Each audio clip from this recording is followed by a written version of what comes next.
Hello les potes, bienvenue sur la chaîne des jeunes artisans. Nous voilà dans ce nouvel épisode. Alors hier, la vidéo précédente pour toi, j'ai fait les ponçages. Les ponçages, tous les renforts de tous les angles avec de l'élastophile. Tu vois là, ça a bien séché. On voit bien là, c'est nickel. Tu vois, tout est renforcé, tout est protégé, tout est sec. Partout, tu vois. Voilà. Bref, on va pas s'attarder sur ça, on en a assez vu la vidéo précédente. Je suis parti chercher les peintures, mais c'est toujours pas le thème de cette vidéo. Tu vois, je suis parti chercher, alors moi je travaille toujours en trimétal mat prestige. C'est, qu'est-ce que je te dis, moi, pour moi c'est la meilleure peinture qui existe. Je n'utilisais pas ça avant, mais c'est de très très bons amis à moi qui m'ont conseillé, qui n'utilisent que ça depuis des années et des années, et des dizaines d'appartements et des dizaines de maisons derrière. Et c'est vrai que tu l'utilises, tu l'adoptes, c'est sûr et certain. Je suis parti chercher les peintures pour la salle de bain. Alors salle de douche, on a bien vu qu'il y a un plafond, hein, donc Levis Pro, toujours la même chose, j'utilise toujours la même chose. Peinture intérieure pour les salles de bain. Et alors le primaire, parce qu'il faut utiliser un primaire avant de mettre cette peinture là. Et tu vas te dire putain, tout ça comme primaire pour tout l'appartement. Eh oui, mais ça c'est pas dans cette vidéo, on va pas s'attarder là-dessus. Qu'est-ce qu'on va faire? Bah, tu as vu le titre et la vignette. On va poser les appareils électriques. Moi quand je parle d'appareil électrique, je parle de l'extracteur en 12 volts dans la salle de douche, toutes les prises, les interrupteurs, j'ai même une prise USB, les va-et-vient, les doubles va-et-vient.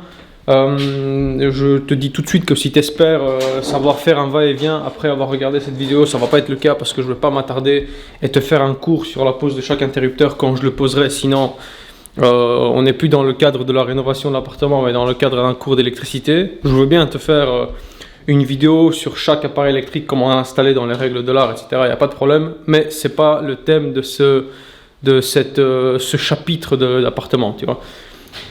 Je te montrerai vaguement, je poserai la cam, j'installerai, je t'expliquerai ce qu'il faut que je t'explique en 2 mots. Mais voilà, on va pas forcément s'attarder, sinon on ne s'arrête plus. Et dans cette vidéo, je vais également poser toute la robinetterie. C'est d'abord le mitigeur de douche, tu vois, mitigeur tout simple mais qui fait très bien l'affaire. Il faut savoir aussi que je travaille principalement et uniquement avec Hansgrohe. J'ai rarement posé une autre marque. Si, quand je pose du Dornbracht, de l'Antonio Lupi, des trucs vraiment très haut de gamme, du Axor. Mais pour des chantiers ou pour des apparts comme ça standard, c'est Hansgrohe et c'est nickel. Et alors tous les robinets Shell et le robinet de la machine à laver. Alors robinet de la machine à laver et tous les robinets Shell. On a 3 robinets Shell simples, c'est-à-dire 2 pour la salle de douche, donc le lavabo, 1 pour l'eau chaude à la cuisine et un Shell double pour l'eau froide à la cuisine et le branchement du lave-vaisselle. D'accord? Donc ça, ce sera dans cette vidéo. Comme ça, je pose tous les appareils, que ce soit électrique ou plomberie. Je sais que toutes les arrivées, donc tout l'aval des installations, sachant que les amont, ce sont les compteurs d'eau et le coffret électrique. Les avals, c'est les prises, les interrupteurs, les robinets Shell, bref, tu vois, c'est le bout de l'installation. Comme ça, tous les avals sont terminés. Je coupe une dernière fois la pression d'eau. Je mets tous les robinets Shell, le robinet à la douche. Je sais que je ne dois plus jamais couper la pression d'eau sur ce chantier. Tu vois, tout est fait, tout est sous pression. Je dois juste connecter mes robinets dans les Shell. Et bien pareil pour l'électricité. Je pose tous les appareils électriques. Je sais que je ne dois plus toucher au coffret. Je peux peindre, je peux travailler, je peux brancher mes appareils où je veux. Je ne dois plus me trimballer avec la même rallonge dans tout le chantier. Tu vois. Et quand tout ça sera fait, je vais commencer à peindre. Alors tout dépend du temps que ça prendra. De toute façon, la pose des appareils, c'est censé me prendre plus ou moins 5 heures. Donc toutes les prises, tous les interrupteurs, tous les robinets, c'est censé me prendre au maximum 5 heures, pas plus. Si ça me prend plus, c'est que je suis pas en forme, mais je me sens en forme. Même si j'ai un peu mal à la gorge, comme tu vois, je me protège un peu, j'ai un peu mal à la gorge, mais rien de grave. Et donc voilà. Donc je pose la cam et on va voir comment on peut s'avancer. L'extracteur aussi, je vais le faire. Les deux spots en 12 volts à bas aussi, tu vois. Je vais tout faire en fait. Je vais poser tous les spots, tout ce qui est électricité, je vais poser. Alors quand je dis spot, je vais juste poser les GU10, tu vois. En fait ça tu vas dire oh c'est dégueulasse, il a foutu ça par terre. En fait ça c'est ce que j'avais en stock. Tu sais moi je prends toujours ce que j'ai en stock. Je prends toujours vraiment, je regarde ce que j'ai au garage. Je me dis ah tiens ça il me reste de stock, ça il me reste de stock, ça il me reste de stock. Et puis je compte ce qu'il faut dans l'appartement.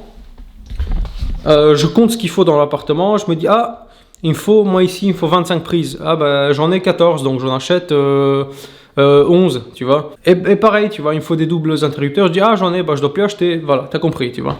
On va également placer la prise pour la TAC électrique. Alors la prise pour la TAC électrique c'est une pièce de collection parce qu'on n'en trouve plus. C'est 20 quai ABB qui fait ça. C'est une prise nez, ça s'appelle une prise nez, tu vois, c'est ça. Voilà, tu vois.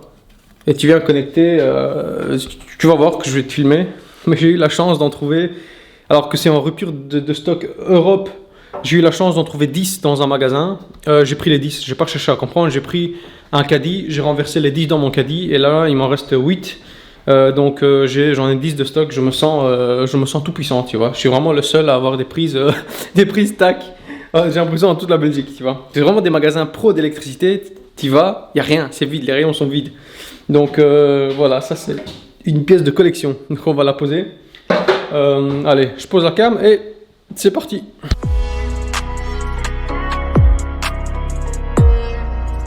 Donc, primo, on va commencer par la prise USB. Alors, il faut savoir que moi je travaille principalement et uniquement avec la marque Nico. En ce qui concerne les appareils électriques, j'ai jamais posé de toute ma vie, autre prise ou interrupteur que Nico. C'est pas une vidéo sponsorisée, ils m'ont rien filé pour vous dire ça. Mais quand je vois les appareils de la concurrence, et je critique pas, attention, mais quand je vois les appareils avec des armatures en plastique et que derrière tu vois ça, tout est en galva, tu vois, les griffes sont supportés dans un cadre en galva, tu vois, en acier galvanisé. Je veux dire, on est loin du plastique de chez Schneider. Tu poses ça sur un mur, tu serres les griffes, tu peux tirer comme un barge, ça va jamais se décoller, tu vois. Je sais que vous en France, vous avez cette manie d'imposer, enfin le NFC d'imposer que les prises soient serrées dans le mur avec des vis. Donc tu sais, les blochées, elles ont des petites vis, tu mets ta prise, hop, tu la serres dedans. Ici déjà, c'est même pas obligatoire. Et puis j'ai envie de te dire, si tu poses ce genre d'appareil, il n'y a pas que les prises, hein, tous les appareils Nico sont compatibles. Tu les poses, tu vois, tu les clipses, tu les griffes entre eux, métal dans métal, tu vois. Hop, voilà, là c'est pris, tu vois. Tu les mets dans ton mur, tu serres les griffes.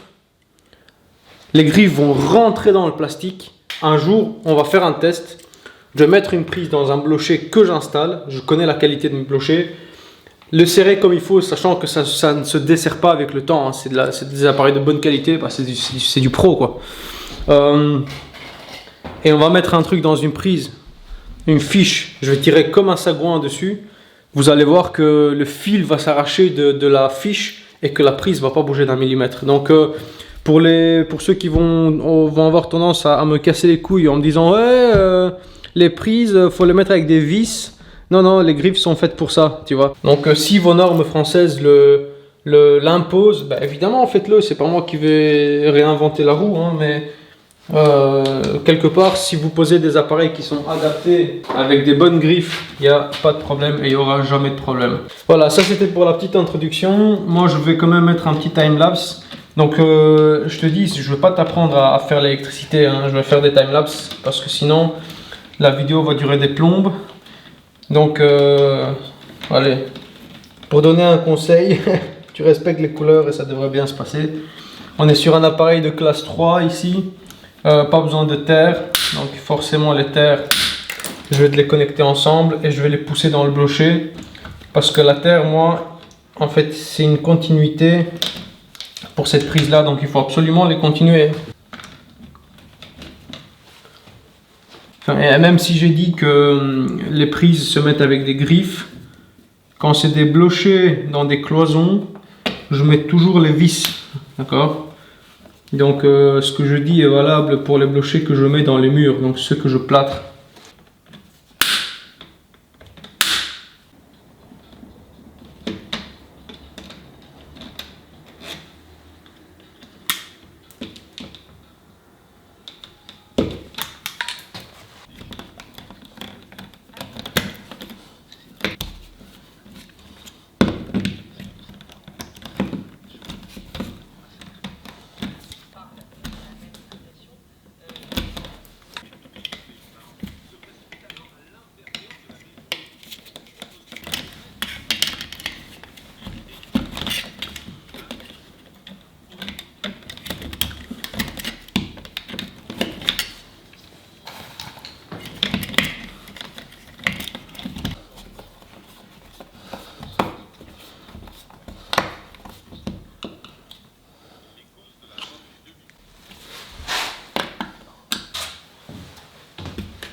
Allez, je t'explique quand même rapidement ce que je suis en train de faire parce que ça c'est quand même un interrupteur relativement compliqué si tu es débutant.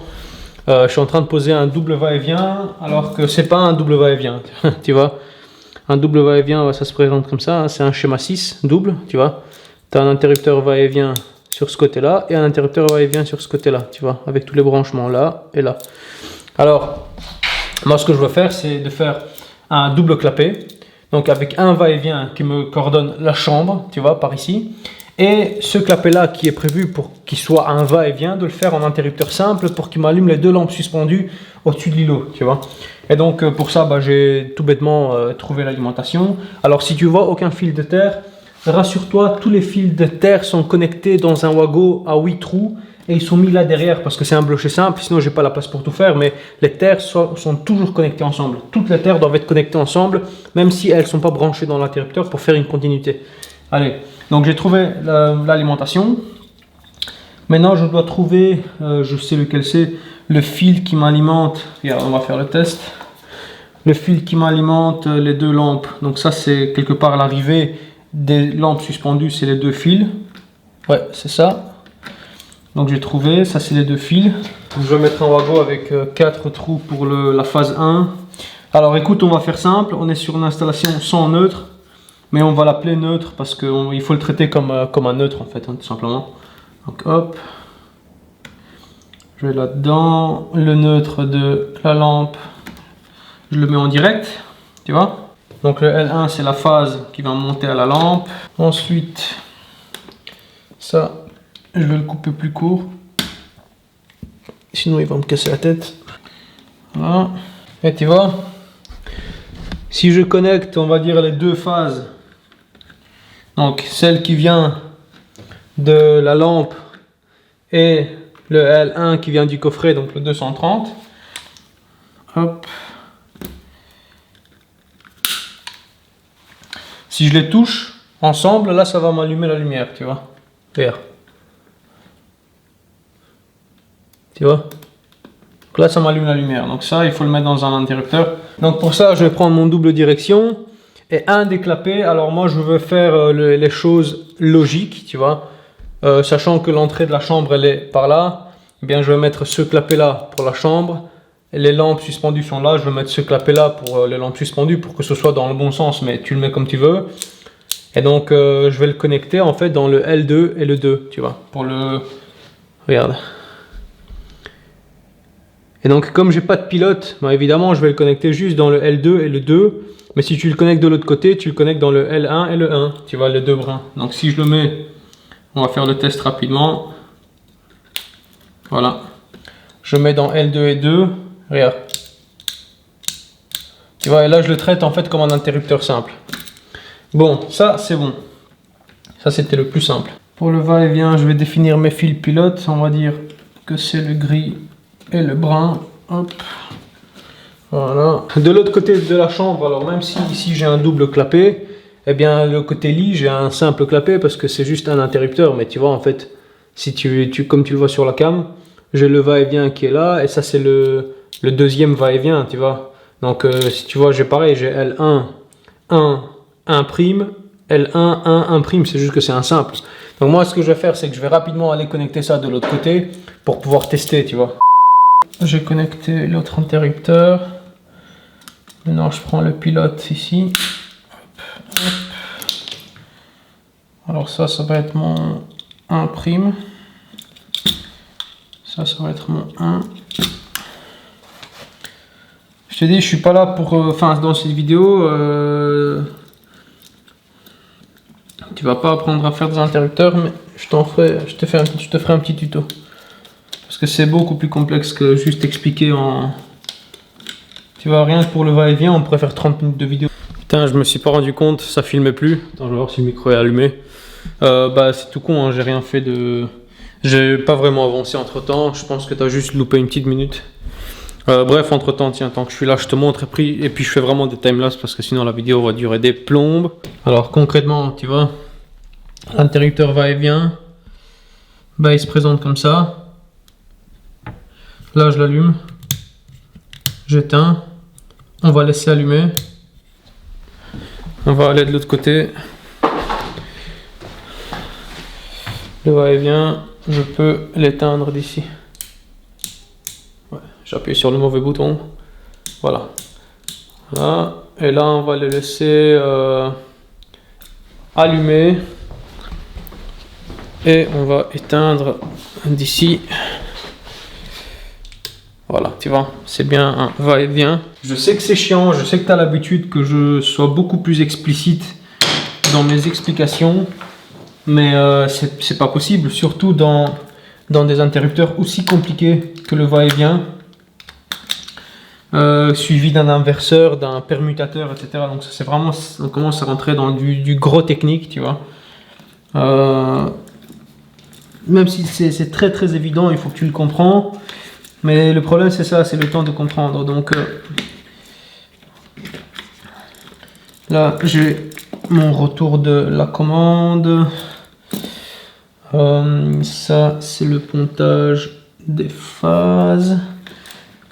Ouais, les neutres, c'est des phases, hein. Je te rappelle, il n'y a pas de neutre, évidemment, je les ai laissés un peu trop longs. C'est pas grave, je vais les raccourcir un peu. Hop, tu vois, je les ai laissés un peu trop longs. Ce qui est bien, ce qui est satisfaisant, c'est que plus tu avances, tu vois, plus les fils, tu les pousses au fond et tu te retrouves vraiment avec les 4 commandes. Je sais que c'est un peu frustrant au départ quand tu maîtrises pas, mais il y a un temps à tout, hein. Voilà. Et maintenant, tu vois le wago qui est là. Je les ai juste connectés de manière provisoire, mais ça, c'est la commande pour les deux suspensions ici. Ça, comme je t'expliquais, tu pondes ça sur L2 et 2 ou bien sur L1 et 1. Le 1 prime ou le 2 prime, tu oublies, ça c'est pour la commande, le retour de l'information. Et ça n'a pas d'importance que ce soit, enfin l'ordre des fils n'a pas d'importance. Mais bref, écoute, je vais pas m'attarder parce que je te jure, c'est tellement complexe. Enfin, c'est pas si complexe que ça, mais je veux dire, c'est tellement complexe quand tu dois survoler le... Et moi, j'aime pas t'expliquer pour qu'au final, tu comprennes rien. Tu vois, c'est un peu la différence de la chaîne que je veux faire et celle de pas mal de je dis pas youtubeurs, là, c'est plutôt des gros magasins et qui sont sponsorisés, notamment, tu sais, Robert Queue de Cheval, là, qui t'explique tout finalement sans rien t'apprendre, tu vois. Donc j'ai vraiment envie que ce soit beaucoup plus convivial et que finalement qu'on comprenne. C'est pour ça que je m'attarde pas, mais dis-le moi dans les commentaires si tu veux que je te fasse une vidéo sur tous les corps électriques, comment les installer, quelles sont toutes les possibilités. Je te jure qu'à la fin avec moi tu vas comprendre, tu vois, c'est sûr et certain. Donc là je me tape dans les vis, comme je t'ai dit, quand c'est des blochers de cloison, je me tape toujours dans les vis. Quand c'est des blochers muraux, je le fais pas. Pour la simple et unique raison que, pour la raison que je t'expliquais en début de vidéo, je trouve ça inutile. Alors si j'ai la possibilité de le faire et que les vis des blochers sont assez longues pour pouvoir me piquer dans les prises, je le fais, hein. Quand j'ai la possibilité de le faire, je le fais. Si j'ai les vis sous la main, je vais évidemment serrer la prise avec des vis, mais quand c'est pas possible, ça me stresse pas plus que ça, tu vois. Voilà. Et donc ça, tu vois, tu le vois sur la cam, hein, que ça s'allume. Alors là, on a le va-et-vient de la chambre. Et là, on a l'interrupteur des deux suspensions, tu vois. Nickel. Et c'est pas parce que tu la connectes avec les vis qu'il faut pas serrer les griffes, hein. Bon, tu vois, en off, j'ai posé... Alors, je t'ai pas filmé parce que c'est exactement identique que l'autre et je vais pas monopoliser la vidéo avec des doubles va-et-vient. Tu vois, on a le double va-et-vient. Alors pareil, celui-là, c'est un simple. C'est exactement identique que l'autre, hein, que j'ai fait. Donc c'est vraiment pareil, tu vois. Celui-là, il va m'allumer les lampes, enfin les 3 spots ici, tu vois. Voilà, en interrupteur simple. Et celui-là, ce sera la double direction pour les 2 lampes au fond, tu vois. Genre si tu veux rentrer dans l'appartement, sachant que ces 2 lampes ici sont normalement éteintes parce que tu les allumes que quand tu manges ou quand tu veux illuminer un peu le centre. Mais t'imagines que tu rentres dans l'appartement, tu vois. Bah, tu peux allumer la cuisine si tu veux avoir vraiment le hall, enfin le petit hall d'entrée et la cuisine allumée. Comme tu peux allumer le fond de la pièce, tu vois, si tu veux pas te cramer les yeux forcément. Alors la double direction, pareil qu'ici, tu vois. Donc ça va me l'éteindre, tu vois. Ça va me l'éteindre et pareil si je le laisse allumer, bah, celui-là va me l'éteindre. Voilà, tu vois. Et alors, pourquoi ça commande ces 2 lampes-là et pas les 4?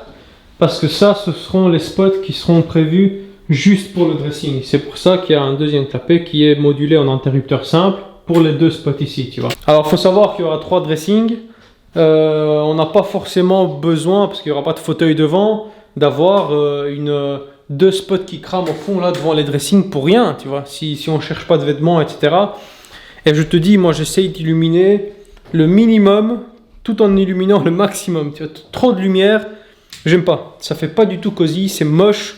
Il faut que ce soit parfait. Vraiment, il y a vraiment un juste milieu à respecter, tu vois. Donc c'est vraiment cette fine ligne où c'est trop lumineux et trop peu. Eh bien, il faut vraiment être au milieu de ça, tu vois. Et là, tu es vraiment parfait. Et tu vas voir qu'on va y être dans cet appartement. Je sais très bien où je vais. Donc maintenant que ça c'est fait, je vais te poser parce que là du coup c'est un autre type d'interrupteur, donc ça vaut la peine que je te filme. C'est un interrupteur double, mais où est-ce que je l'ai foutu? Voilà, je l'ai. Donc un interrupteur double, c'est pas la même chose qu'un double direction, qu'un va-et-vient. C'est un interrupteur, allez focus, avec 2 clapets qui vont commander de manière simple 2 endroits différents, tu vois.